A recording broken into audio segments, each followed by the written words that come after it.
katanungan ng ating mga bisita today. May microphones po tayo around the place. Just perhaps raise your hand if you have questions. Then correct me if I'm wrong. I'll start. Daniel, is he from Cebu? Has he been to Cebu already? Yeah, he's also, well, actually, Cebu din siya, Cebuani din siya. Oh. And TV5 talent din siya before. So that's why kanina doon sa behind the scenes, sabi niya, it's nice to be back in Cebu. That's good to know. Okay, questions po?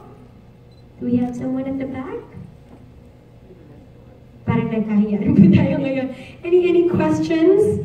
No, I just caught it when I was listening to the behind the scenes. So it wasn't very difficult for him. It was very, I think, like parang homecoming para sa kanya for Daniel.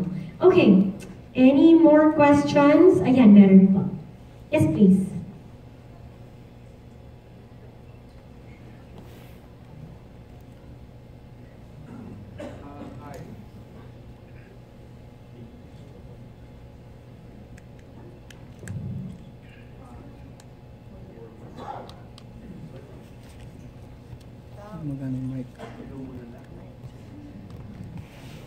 Perhaps, do we have a mic? It's not working. It's not working? Okay. I'll make my way. Kaya-kaya ko po yan. In high heels. Sir, your question. Thank you. Hi,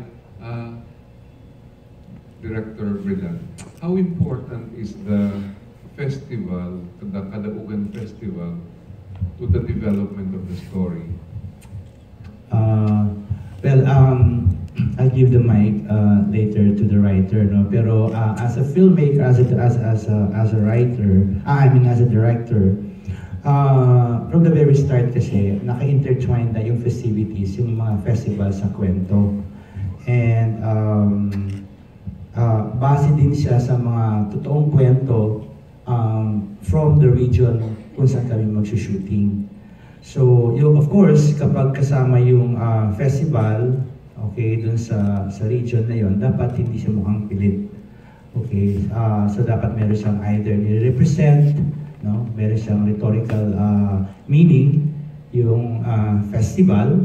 At the same time, hindi siya pilit na intertwine siya dun sa kwento, like what we did here with the characters. Ganun din ang ginawa namin in the past, no? Dun sa ibang mga kwento. Si Hiro, the writer, actually went to Cebu to look for this story. May referent kami, nag-interview siya, at doon niya binase yung screenplay. So, Hiro, you talk about your research and the development of the story. Well, yung back then, nung diniscuss kasi namin ni Direk dati yung story, we thought ang makukuha namin story is about music. So apparently, ang lumalabas na story in Cebu, which is the pattern, is predominantly ang mga babae, mga Cebuana, ay karamihan sa kanila ay nagpapakasal sa mga foreigners.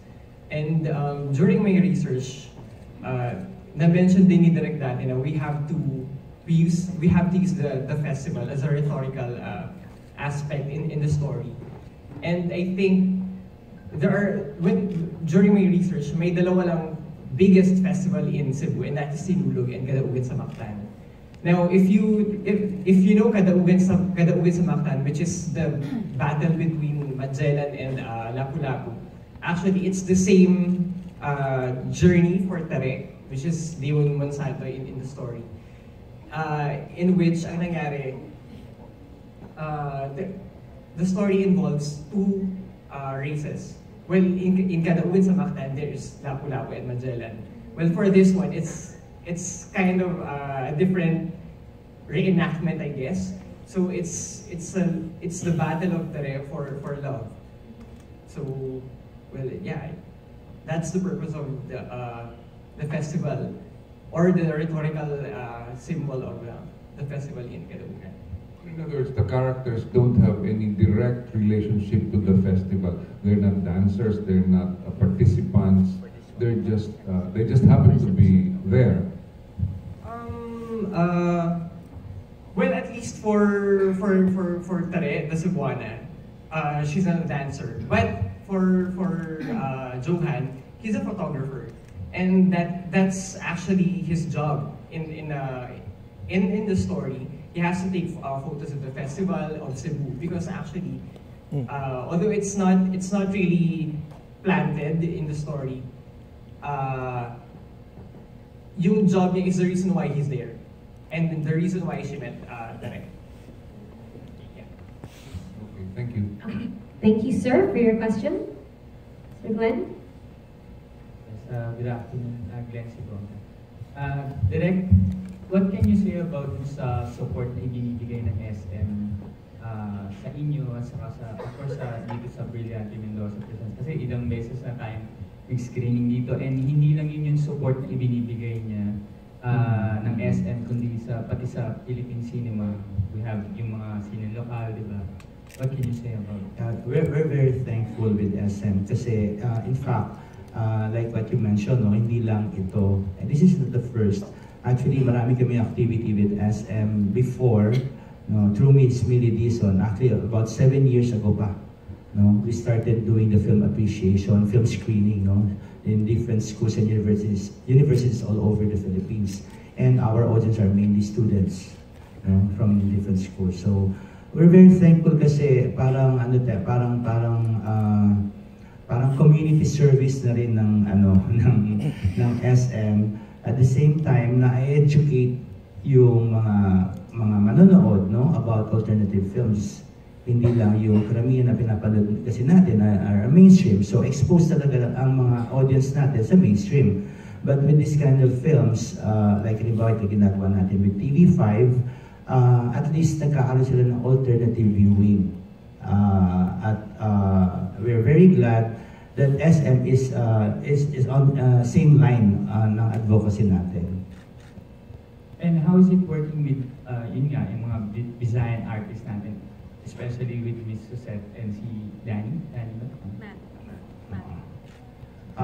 Ako, I had fun working with them kasi mga professional lahat. Siguro we should ask si Suzette.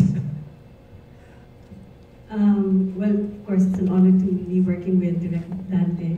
Unfortunately, my mom wanted to be here, kaya lang meron pa siyang work sa NTRCB. So tumawag siya kanina to congratulate you, Direk, and TV5. And for everyone who's involved with the Kadaugan episode. Masaya kami kasi at least nabibigyan ng opportunity ang mga Cebuano actors na lumabas sa isang mainstream show. Especially my mom, you know, she's always been a supporter of the Cebuano films. So nagpapasalamat kami sa support ni Direk. Especially, Mrs. Seth, advocacy mo rin, di ba? Yes. Na magkaroon ng yung ma-promote yung Visayan. Ipagpatuloy yung mga Visayan. Yes.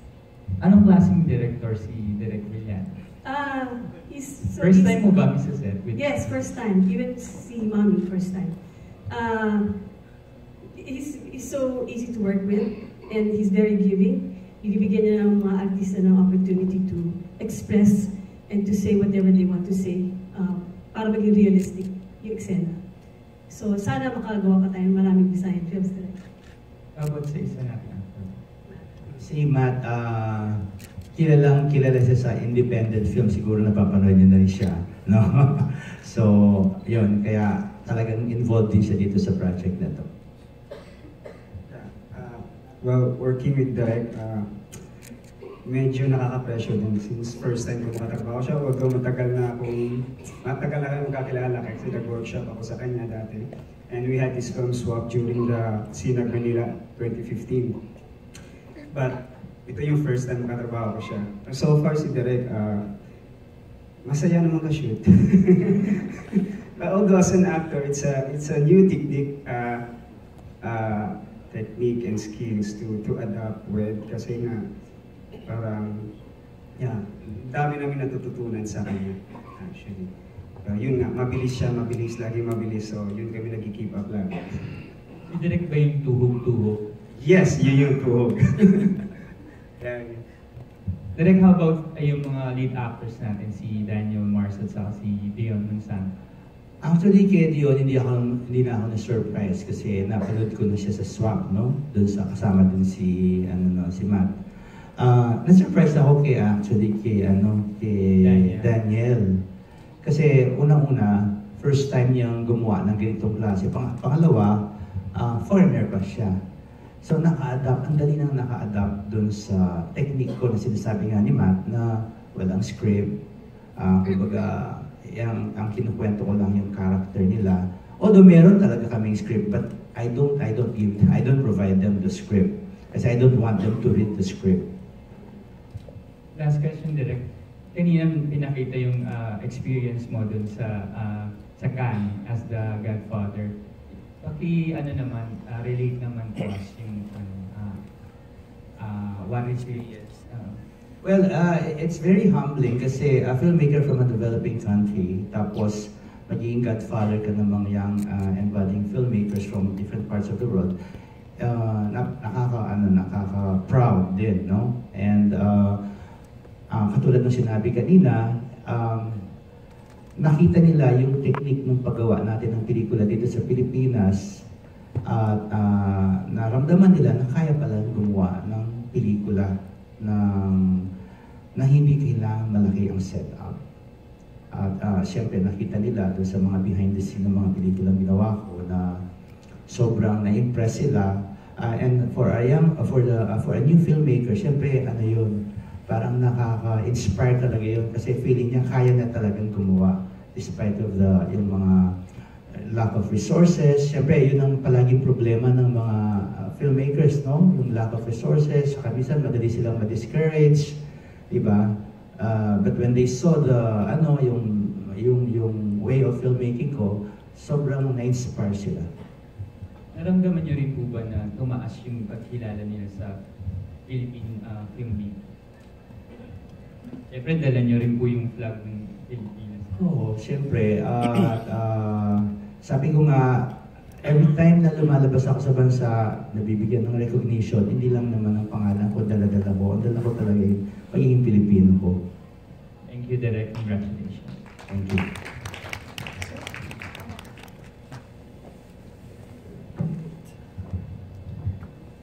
Good afternoon, Direk. Good evening pala ako. Good afternoon, Roswell Rosario from Wazzup.PH. Kanina, during the BTS, yung mga behind the scenes, nakita ko you were trying to, you were teaching or motivating a foreigner, an older foreigner. Was it hard to direct yung mga foreigners compared to the Cebuanos? And kanina parang meron kayong assistant director doon. Parang hindi yata siya humingit eh. Or napaka-stricto niya. Who is stricter? You or yung mga assistant directors ninyo? What do you mean assistant director? May nakita ko. Nag-direct. Parang napaka-stricto niya. Kailangan kasi ganun eh, kasi ako hindi ako masyado stricto. So kailangan assistant ko yung stricto siya. Okay, so meron kayong partner. Pero yung sa foreigner naman po, was it harder to... No, kasi doon sa kanila naman talagang they have talagang deep respect, no, sa mga artists. So regardless of the age, kung may edad ka o bata ka, talagang nire-respeto ka nila kapag talagang naniniwala sila doon sa skill mo, doon sa craft mo. I mean, was it harder for you to direct yung mga foreigners or you compared to the Filipinos? Hindi naman. Mas madali nga sila. Mas madali sila. Mas mahirap mga Pilipino. Okay, thank you. Alright. Hello, sir. Good afternoon. I'm John from Kadaugan. First off, congratulations po sa project ninyo. Napakaganda na ng series kahit yung sa mga past na festivals din na feature nyo. This particular festival is a little less known than the actual Sinulog. Did you have any qualms on choosing between this and Sinulog, or was this really what you were trying to actually do? Siguro ako kahit na hindi lang sa mga festivities, pag kilalang kilala o pag meron na talaga siyang tawag nito, pag hindi na niya kailangan i-promote, hindi na talaga ako nagkaka-interest. Doon na talaga ako. Pag-establish na siya di ba? So, hindi na siya kailangan.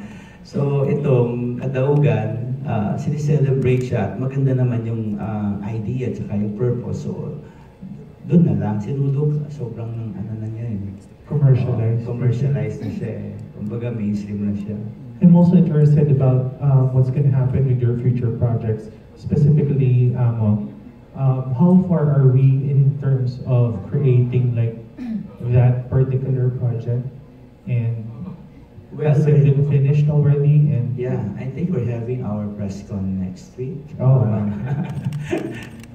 So August na yan, so watch out. Okay, thank you. Congratulations, sir. Thank you, sir. Yes, ma'am. Good afternoon, Direk Dante, or shall I say, Direk Brillante Mendoza, the brilliant director of Millennial Generation. Direk, kasi taon-taon Direk, napansin ko lang tipong taon-taon meron kang pelikula, buwan-buwan meron ka rin ngayon, no? Hindi ka ba nahihirapan yung katawan mo, yung isip mo, paggawa ng mga okay lang sa'yo, ang pahinginom ka ba o ano? May maintenance, hindi. Hindi, siguro pag gusto mo yung ginagawa mo, hindi ka napapagod. Kasi parang otherwise, pag hindi mo gusto ginawa, konting galaw mo lang, pagod ka na But with this case, alam mong puyat ka, lagi kang may ginagawa. But I think that what really keeps me, yung energy ko, because I'm really passionate with what I'm doing. So passion talaga ang Pero hindi, bakit parang hindi ka nauubusan ng story idea, ng mga concept? May mga writers kasi. meron kang creative team na binuo? Of course, merong full of writers, but other than the full of writers, ang kwento kasi is endless, no? Hanggang may buhay, may kwento. Buksan mo lang yung mata mo, hindi mo kailangan mag-isip makikita mo na kagad ang kwento. Bawat isa natin may kwento, at ang kwento hindi kailangan siya inspiring palagi sa magagandang bagay. Pwede kang ma-inspire sa hindi magandang bagay. Pwede sa mga nakakalungkot, pwede sa hindi magandang nakikita. Inspiring din yun kasi alam mo makakapagkwento ka doon. Pero sa busy mo yan, may time ka pa for your love life? Meron ka pa ba? Next question. Next question na lang. So, hindi ka na-inspire sa love, okay.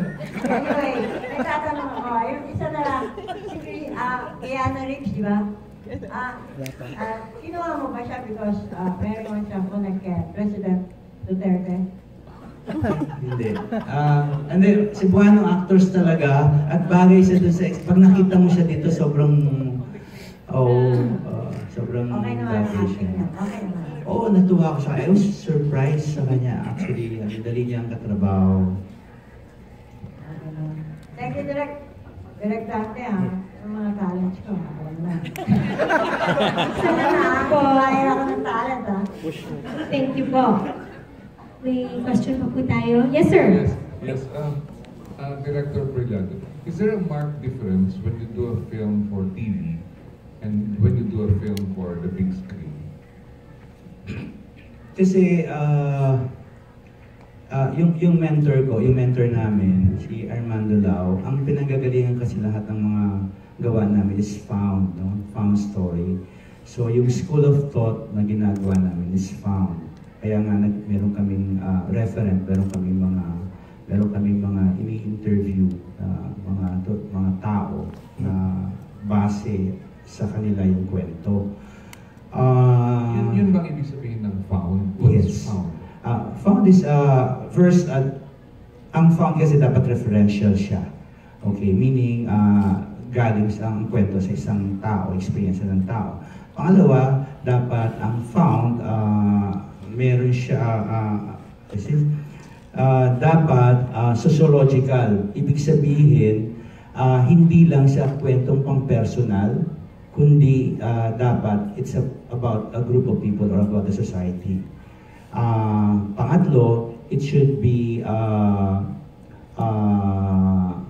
predicated. Ibig sabihin, kailangan ang found, meron kang ibig sabihin doon sa kwento mo ng mas mataas, yung rhetoric meaning niya, na kahit na halimbawa kadaugan siya, hindi lang siya about kadaugan.